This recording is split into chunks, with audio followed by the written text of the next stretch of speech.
Magandang araw mga kapins. Ngayong araw mag-unbox na naman tayo ng Kiddie Meal Toys from the Philippines. Dito sa Canada naman. Yun mga kapins. Bago tayo mag-unbox, intro muna tayo mga kapins.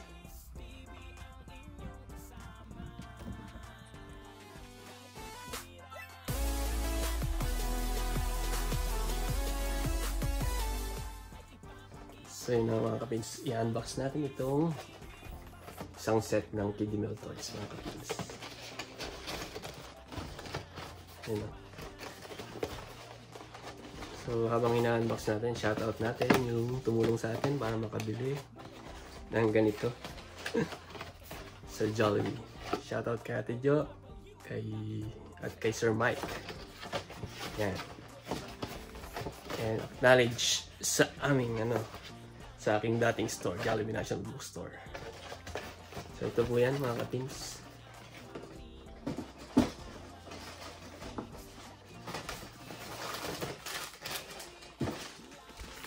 So ang title po nito ay Jolly Christmas Ornaments. Yan. So Jolly Christmas Ornaments, bali 5 characters yung ating Jollibee and Jolly Town characters, no? So ito hindi pala si Jollibee characters and featuring yung ating ito ang una nating unbox, si Jolly Festive Parol. So yun, guntingin natin. So ito mga kapins, first unbox, si Jolly Christmas Ornament, Jolly Festive Parol. Sa ilalim. Ayan o.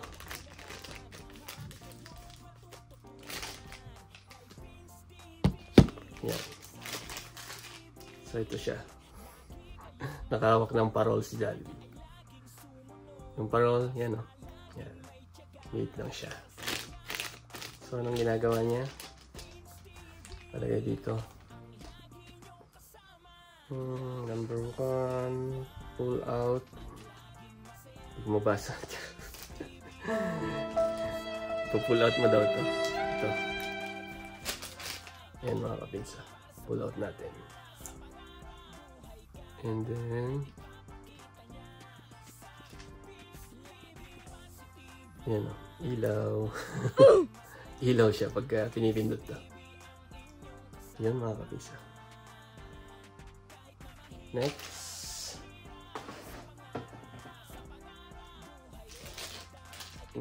ay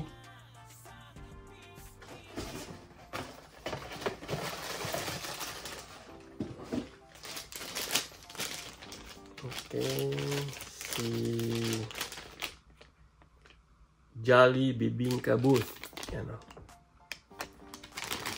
Basically, nasa booth siya ng bibingka. So, alam niyo naman, sa pagpasko, maraming nagbibenta ng bibingka. Especially sa pag simbang gabi na, mga kapits. Yan. So, ito po siya, mga kapits. Yan. Yan, cute. Yan. So, last year pala ito yung promo ng Jollibee Philippines. So ngayon lang natin unbox for Christmas season. So yan. So basically, yan. So anong ginagawa? Sensya na kayo mga kapins. Yun lang. So pag nakita nyo to, pull out din ito. And then, ito lang kung saan iilaw. Yan. Gaganon lang siya. Iilaw oh. Yung lutuan ng bibingka at saka ito, lagayan ng bibingka para maluto. Yun mga kapins. Yeah. So, ornaments, basically, ilalagay ito sa sa Christmas tree. Yeah. Lagay natin dito. So, next, itago natin ito para ibalik para hindi mawala yung maubos yung battery. Next, Blast 3. So yan, ito pala yung in-unbox natin last time. Jollibee, Flashdown, and Novelties. Next mga kapins ay Jolly Gift Surprise. Jolly Gift Surprise is basically regalo, di ba? Isa sa tradisyon sa Pilipinas na mag-exchange gift. Yun. So, buksan natin sa ilalim.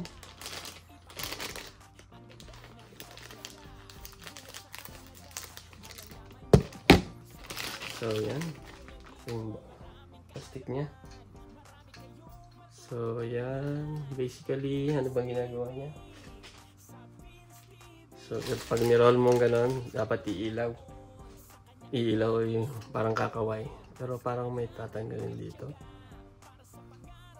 Yan lang. Yan lang siya. Namang ilaw. Tama ba?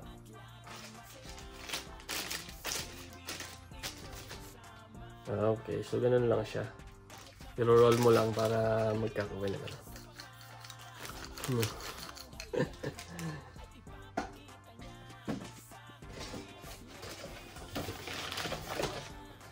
Alright, yung second to the last, ano natin is ito. I-unbox natin. I-unpack. So, Jolly Jingle Bells. Jolly Jingle Bells. Ito siya, mga kapins. So, ang ginagawa, sign natin. Press. So, may pe-press daw siya sa likod. Ayan. Buksan natin mga kapins.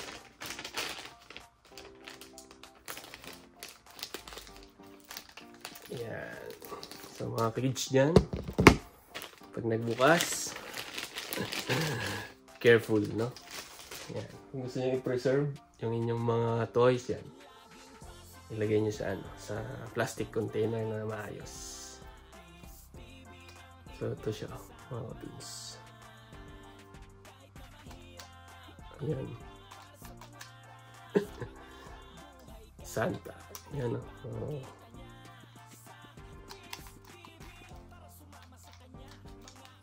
So, yun lang. Cute. Ready to sabit na rin yan, mga kapinsa.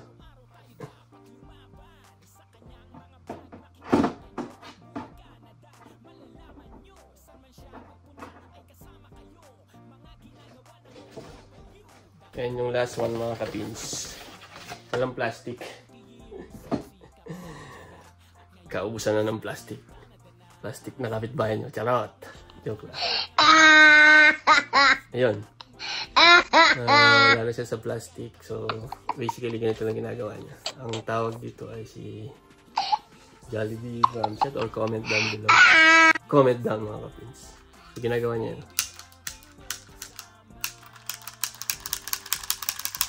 Yan. Parang nakaupo siya sa ang tawag dito? Sa drums. Yan. Nagda-drum siya. Yan, mga kapins. So, yun mga kapins, ang ating latest collection dito sa Canada, mga kapins. From the Philippines to Canada. Yun, follow for more sa page ni Pins TV. Don't forget the hashtag Pins TV, Pins TV Canada. Pinoy in Nova Scotia, mga kapins, and kapins. Yun, see you sa next one. And salamat. At laging masaya.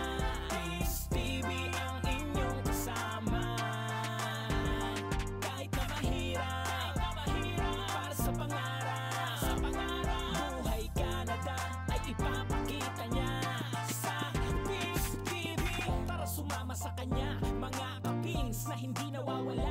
Problema kalimutan at sipagan. Araw-araw tayo dapat lumaban. Sa kanyang mga vlog makikita nyo, buhay Canada, malalaman nyo. San man siya magpunta ay kasama kayo. Mga ginagawa ng OFW. Dating crew sa Jollibee store, naging manager for 20 years. Nagsikap, nagtiyaga at ngayon nasa Canada na. Asan lang ang